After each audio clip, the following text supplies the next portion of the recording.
जिस लड़का लड़की का विवाह नहीं होता, बेलपत्री के पेड़ के नीचे शिवलिंग का निर्माण कर कर, उसका पूजन कर कर, आराधना कर कर, घी का दिया लगाकर शंकर भगवान के शिवलिंग का विसर्जन शाम के समय करे।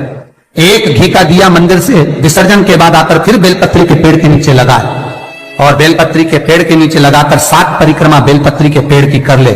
झोली पसार कर प्रणाम करके बेलपत्री के पेड़ के नीचे की मिट्टी को सिर पर लगा ले और चले जाए। 3 से 4 महीने के अंदर उसका विवाह पक्का हो जाता है। महाराज ये साधारण नहीं है। लक्ष्मी तू इसके नीचे निवास है, इस बेलपत्र के नीचे तेरा निवास है।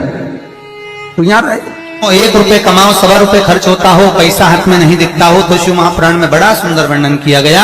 से दीप महत्व का, घर में 2 दिए हमेशा रखना चाहिए, घी का दिया हो चाहे तेल का दिया। ज्यादा से ज्यादा दियों को बदलना नहीं चाहिए। जैसे मालूम पड़े आज ये वाला दिया लगा दिया, फिर 15 दिन चला उसको फेंक दिया, दूसरा दिया लगा दिया। शास्त्र कहता है, शिव महापुराण कहती है, जिसके घर में दिया एक लेता है और वही दिए में निरंतर बत्ती लगती रहती है तो उसके घर में संपदा की वृद्धि होती रहती है। दिया ज्यादा नहीं लगता, संपदा की। पहले भी कथाओं में करा है, कैसी भी रोग हो, कैसी भी बीमारी हो, बस निवेदन इतना है, अगर ज्यादा बीमारी घेर कर रखी है, 1 लोटा पानी, कलश में जल, थोड़ा दूध, और जो व्यक्ति बीमार है उसका वस्त्र उस लोटे को छूला, एक बेलपत्र उसमें पटक दो और शंकर भगवान पर, शिवलिंग पर, कोई भी शिवलिंग जो मंदिर में हो, चाहे वो गुप्तेश्वर शिवलिंग हो, कुबेरेश्वर हो, माहेश्वर हो, बटकेश्वर हो, पिपलेश्वर हो, नर्मदेश्वर हो, सोमेश्वर हो, नागेश्वर हो, धनेश्वर हो, हरीश्वर हो, कोई भी शिवलिंग जो आपके नजदीक में हो, जो मंदिर आपके पास में, 1 लोटा पानी ले जाकर जो बीमार है उसके नाम से नाम और गोत्र बोलकर शंकर को समर्पित कर दो।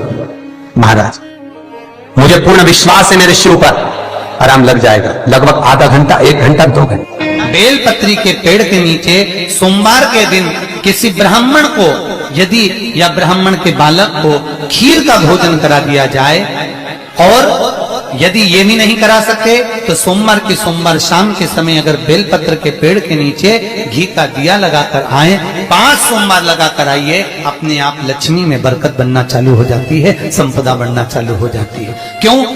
रुद्राक्ष का वृक्ष भगवान शंकर के नयन अश्रु से बना है और बेलपत्री का वृक्ष माता पार्वती के नयन अश्रु से। इसलिए बेलपत्री के पेड़ के नीचे शाम को दिया लगाने से लक्ष्मी की प्राप्ति होती है। व्यापार नहीं चलता तो लक्ष्मी आती है, कहीं पैसा डूब गया तो लक्ष्मी प्राप्त होती है। हजारों लाखों गुना पुण्य बेलपत्री के पेड़ के नीचे की मिट्टी का शिवलिंग बनाकर पूजन करने से प्राप्त हो जाता है। हजारों लाखों गुना पुण्य। मैं फिर निवेदन करूंगा, जीवन में अगर दुख है, तकलीफ है, कष्ट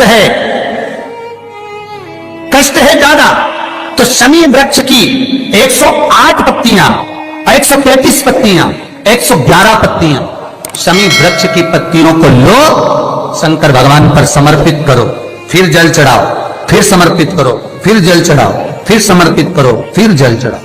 133, 111, 122 जितनी बार बन सके समर्पित कर कर आपका दुख शिव से कहो, शंकर सुख देगा। ये सुख देगा। शंकर को 12 महीने शिवरात्रि आती है, हर महीने शिवरात्रि आती है। किसी भी महीने की शिवरात्रि को यमुना का जल और गंगा का जल दोनों एक साथ जब चढ़ाते हैं तो मनुष्य की मनोकामना 3 महीने के अंदर पूरी हो जाती है। महाराज 3 माह। इसलिए आज भी लोग मानसी गंगा के तट पर जो चकलेश्वर महादेव हैं, उनको जल चढ़ाने के लिए यमुना जी का जल कावड़ में भर कर ले जाते हैं।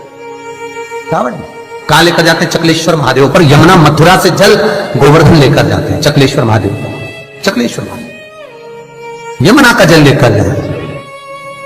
शास्त्र कहता है मानसी गंगा के तट पर गिरि गोवर्धन जी की परिक्रमा में जो मानसी गंगा पड़ती है, मानसी गंगा के तट पर चकलेश्वर महादेव विराजमान है। यमुना जी का जल भरकर जो प्रदोष के दिन चकलेश्वर महादेव को 3 बेलपत्र, 1 शमी का पत्र उसमें कलश में डालकर, 7 चावल के दाने उसमें डालकर, जिस व्यक्ति से पैसा लेना हो वो नहीं दे रहा हो, रुपया अड़ गया हो, कहीं व्यापार में डूब गया हो, धन नहीं आ रहा हो, वो जल जो शंकर जी को, चकलेश्वर महादेव को समर्पित कर देता है, उसका धन गया हुआ 6 महीने के अंदर उसके पास वापस प्राप्त हो जाता है। चकलेश्वर महाराज। कई लोग कहते हैं भगवान शंकर को भांग प्रिय है। शिवरात्रि के दिन लोग रात भर भांग घोट घोट के शंकर भगवान का नाम ले लेके खूब पीते और बदनामी मेरे भोलेनाथ की करते कि शंकर जी का प्रसाद है। जितने लोग कहते हैं कि शंकर को भांग प्रिय है, कहीं एक जगह पर शिव महापुराण में लिखा हुआ बता दो कि शंकर को भांग प्रिय है, कहीं एक जगह पर। और शिव पुराण जाने दो तो लिंग पुराण के अंदर बता दो, कहीं पद्म पुराण में, अग्नि पुराण में, नर्मदा पुराण में, भविष्य पुराण में, नारद पुराण में, बरहा पुराण में, जहां तुमको मिल जाए वहां लिखा हुआ बता दो कि शंकर को भांग प्रिय है। तो फिर क्यों देवता का नाम बदनाम करना? कई लोगों ने शंकर जी के ऐसे ऐसे फोटो बना रखे कि शंकर जी गांजा पी रहे हैं। ओ भैया, पीना तुमको है, नाम उसका बदनाम कर दो। कई जगह पर भगवान शंकर के ऐसे चित्र बना दिए कि शिव को भांग की प्रियता है। बेलपत्र यदि लक्ष्मी प्रदान कर रहा है, बेलपत्र यदि आपको संपदा प्रदान कर रहा है, तो शमी पत्र आपको वैभव प्रदान कर रहा है। शमी पत्र आपके जीवन में सुख का अनुभव करा रहा है। शमी पत्र आपके जीवन में अटके हुए काम को सिद्ध करा रहा है। वैभव, कार्य सिद्धि, सुख, ये शमी पत्र प्रदान करता है। इसीलिए बेलपत्र तो केवल भगवान शंकर को चढ़ती है, बेलपत्र गणेश जी को चढ़ती है, देवी को बेलपत्र, और शमी पत्र एक ऐसा पत्र होता है 33 कोटि देवता शमी पत्र को पाने के लिए, 33 कोटि देवता शमी पत्र के सुख का आनंद पाते हैं। ऐसा 33 कोटि देवता।